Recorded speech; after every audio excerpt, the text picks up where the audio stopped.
Aunque estos descubrimientos suenen a ciencia ficción, no lo son, son muy reales. Y debido a que son tan reales tenemos que hacer espacio para ellos en la historia de nuestro pasado. Nuevas técnicas de fechado están revelando pistas inéditas sobre el misterioso pasado, y también revelan una nueva clase de objetos arqueológicos que nunca antes habíamos visto. Son los llamados objetos fuera de lugar. Hablaremos de ellos. ¿Qué son y qué implicancia tienen? También qué nos dicen sobre nuestro pasado. La idea es que cuando estudiamos la Tierra, cuanto más profundo vamos en la corteza terrestre, más antiguas son las capas que encontramos. Tiene todo el sentido del mundo. Las capas más nuevas están sobre las más viejas. Y la razón por la que esto es importante, es que los científicos usan este principio para poder determinar la edad de los objetos hallados en ese lugar. Cuando encuentran un objeto en lo profundo de la Tierra en una capa de carbón, por ejemplo, sacan una conclusión. Se piensa que ese objeto tuvo que estar en ese lugar cuando se desarrolló o se formó este carbón. En el caso específico del carbón, eso significa que hace cientos de miles de años. Y esto es muy importante. En el siglo XVIII y XIX la tecnología nos llevó a un punto en el que por fin podíamos perforar la Tierra. Y fue en esas perforaciones, en las vetas de carbón en las Carolinas y Virginia en Estados Unidos, así como en Rusia y otras partes del mundo, cuando de pronto los científicos comenzaron a descubrir objetos que simplemente no deberían haber existido en esas vetas de carbón. Y se los llama objetos fuera de lugar porque no coinciden con la línea de tiempo tradicional de lo que debería haber estado pasando en esa capa de tierra en ese entonces. Quisiera compartir con ustedes solo una pequeña muestra de estos objetos, porque hay miles de objetos fuera de tiempo que comienzan a contarnos una historia, así que veamos algunos ejemplos de objetos fuera de su lugar descubiertos. El primero del que quiero hablar es realmente increíble. Es la llamada máquina de Antikythera. Fue descubierta por buzos frente a la costa de Creta, en 1901.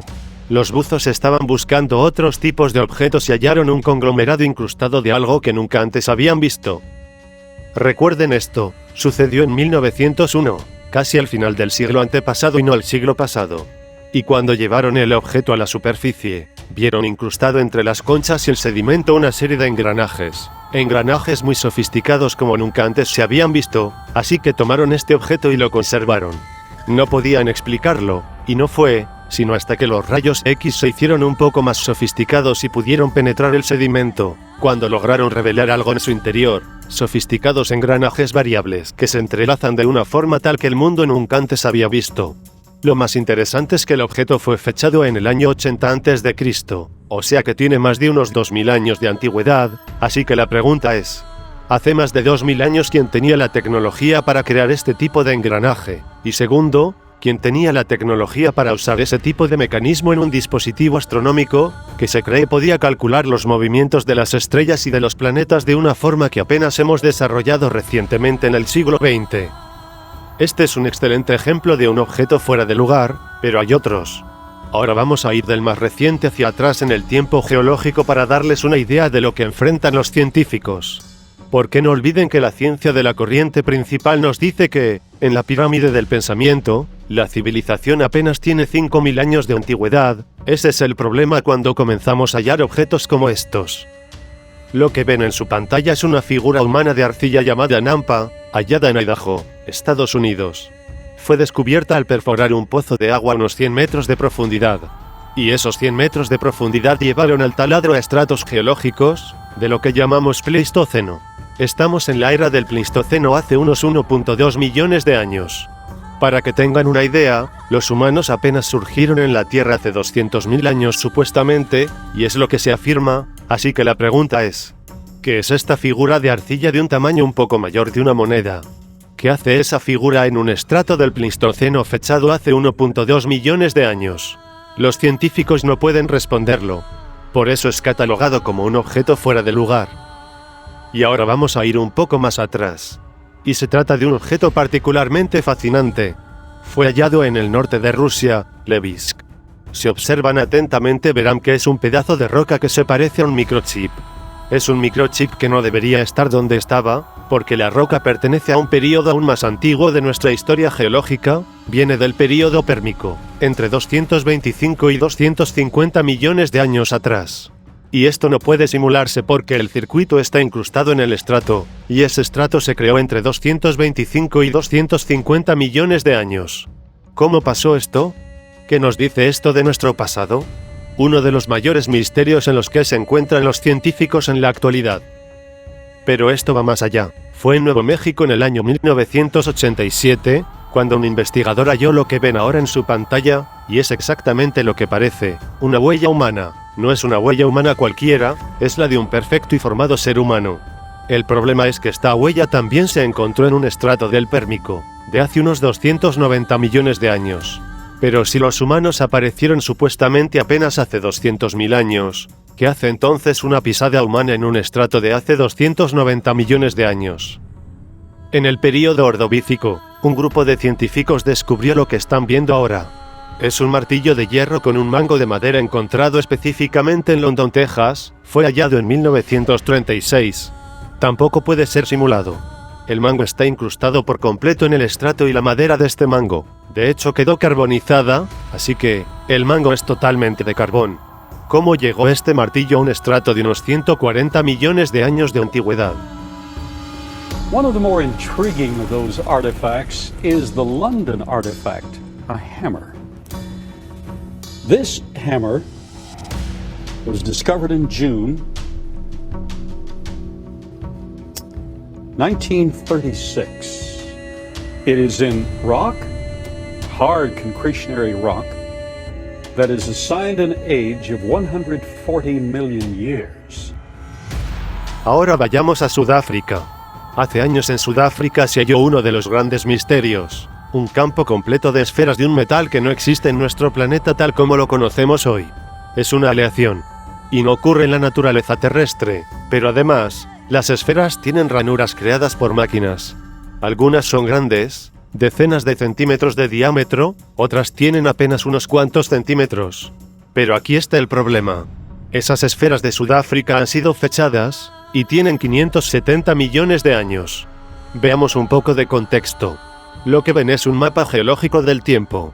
En la parte de arriba están los estratos más recientes y en la parte de abajo están los más antiguos. Ya hablamos de período Pérmico y del Ordovícico, y el Pleistoceno cerca de la cima. Estas esferas vienen de una época en el fondo de la tabla de antes de que comenzara la vida. En esa época sí había vida, pero era más primitiva, era unicelular. Tal vez amibas, vida biológica muy primitiva, es lo que se conoce como el período precámbrico. Así que este es el misterio, que hacen estas esferas artificiales y tecnológicamente avanzadas en un lugar de Sudáfrica, y en una época en la que no solo no habían humanos, sino que la forma más avanzada de vida era de organismos unicelulares. Ahora ya tienen una idea de lo que son los objetos fuera de lugar. Hay tantos objetos fuera de lugar que los científicos los colocaron en una pila separada, afirmando que no coincidían con la historia tradicional y que regresarían a ellos años después. Pues ese momento es ahora porque son tantas las anomalías, que debe haber otra historia o al menos la historia que conocemos debe estar incompleta. Déjenme dejar esto bien en claro, no digo que sea incorrecta, digo que hay una gran probabilidad de que esté incompleta, de que solo hayamos visto una pequeña parte de nuestra verdadera historia. O la pequeña parte de la historia verdadera. Y la pregunta es ¿qué tan atrás llegan estos objetos fuera de lugar? Y hay otra interrogante aún mayor, ¿se encuentran solo en este planeta? ¿Están confinados a la Tierra? ¿O es posible hallar objetos fuera de lugar en otros lugares como por ejemplo en la Luna? Algo muy interesante pasó en 2016, y es que la NASA hizo público todo su artículo de imágenes lunares. Imágenes tomadas en la superficie lunar, tomadas por las misiones Apolo comenzando desde el 1961 hasta su final en 1972. Hay cosas en esas imágenes que la NASA no puede explicar, y son conocidas como imágenes anómalas. Algunas son tan anómalas que fueron pixeladas, para que no veamos lo que en realidad había en ellas. Esto lo vimos en el video anterior, de cómo también ocultan su color verdadero. Pero aún se divisa algo de lo que está difuminado. Algo está sucediendo en la Luna y quiero que observen algunas de estas imágenes. Cuando se ve un ángulo de 90 grados en un yacimiento, eso nos dice que de hecho nos encontramos en un sitio arqueológico y no en una formación natural. La naturaleza no erosiona con el viento en ángulos de 90 grados. Ni con el paso de un río se producen ángulos de 90 grados. No es normal, así que cuando se tiene un ángulo de 90 grados como el que ven en la pantalla, se sospecha que es un yacimiento arqueológico visto desde el aire y es muy claro. Las líneas rojas nos muestran dónde está el ángulo de 90 grados. La siguiente imagen de la superficie de la Luna está entre las publicadas por la NASA. Ven en la parte inferior derecha de la imagen lo que parece ser un cubo pequeño, y en la parte superior derecha vemos lo que definitivamente es un alargamiento de ese cubo, definitivamente son ángulos de 90 grados. Claramente fueron hechos intencionalmente, no son el resultado de la erosión. Y la pregunta es ¿qué hacen en la Luna? Se nos ha hecho creer que la Luna es una superficie estéril, que no existe vida en la Luna y que jamás ha existido. Y hablamos de imágenes entre 1961 y 1972. Pero cuando vemos esta imagen podríamos decir que es un truco de la luz, un juego de claro-oscuro, pero no es una sola imagen. Vean otra de las imágenes hechas públicas por la NASA. La misión Clementine a la Luna llegó después de las misiones Apolo. Clementine fue una misión independiente que regresó a la Luna, quizá para poder observar con más detalle algunas de las anomalías captadas por los Apolos. Y estas son imágenes de Clementine que fueron difuminadas puestas a disposición del público. Ahora están viendo una de ellas. Obviamente están viendo una imagen que por alguna razón no quieren que veamos, pero que podría ver en la superficie de la Luna. ¿Cuál es el objeto fuera de lugar que no nos permiten conocer? Aquí hay otra que muestra una especie de torre, quizá un obelisco que puede haber sido pixelado. Todas son de la misión Clementine. Cuando la gente ve cosas como estas en la Luna, lo primero que se les ocurre que es extraterrestre. Y no precisamente tienen que serlo. Pero cuando hallamos esos objetos fuera de lugar en la Luna, cuando hallamos vestigios arqueológicos de civilizaciones en un lugar donde solo esperábamos hallar microbios, vida microscópica y en su lugar encontramos complejos de templos, eso es lo que parecen ser estas imágenes. Cuando hallamos estas cosas tengo la impresión de que vamos a descubrir algo que va a ser la experiencia más poderosa y unificadora que todos los seres humanos de nuestra familia global de la Tierra podría tener. Porque la impresión es que cuando lleguemos a esos lugares vamos a hallar jeroglíficos en las paredes, vamos a hallar inscripciones en idiomas que ya conocemos aquí en la Tierra. Idiomas originales como el hebreo, sánscrito, cuneiforme, árabe, y la razón por la que vamos a encontrarlo no es que esos lugares sean totalmente extraterrestre. Creo que esos lugares fueron desarrollados por nosotros mismos en otro ciclo de civilización, cuando trabajábamos juntos como una familia en este hermoso planeta. Cuando cooperábamos y lográbamos cosas grandes y hermosas. Estamos al borde de la guerra en un momento de convergencia de ciclos, de tensión, como las civilizaciones anteriores. Pero podemos hallar evidencia de otra era que tiene el poder para unificarnos en lugar de dividirnos. Creo que es algo que veremos pronto en nuestras vidas. Y cuando estudiamos las civilizaciones avanzadas del pasado en la Tierra, ¿por qué colapsaron? ¿Algo ocurrió en el pasado? ¿Tal vez lo habíamos olvidado? ¿Tal vez decidimos olvidarlo? Porque lo que haya sido pudo ser tan doloroso que no quisimos que marcara a las futuras civilizaciones.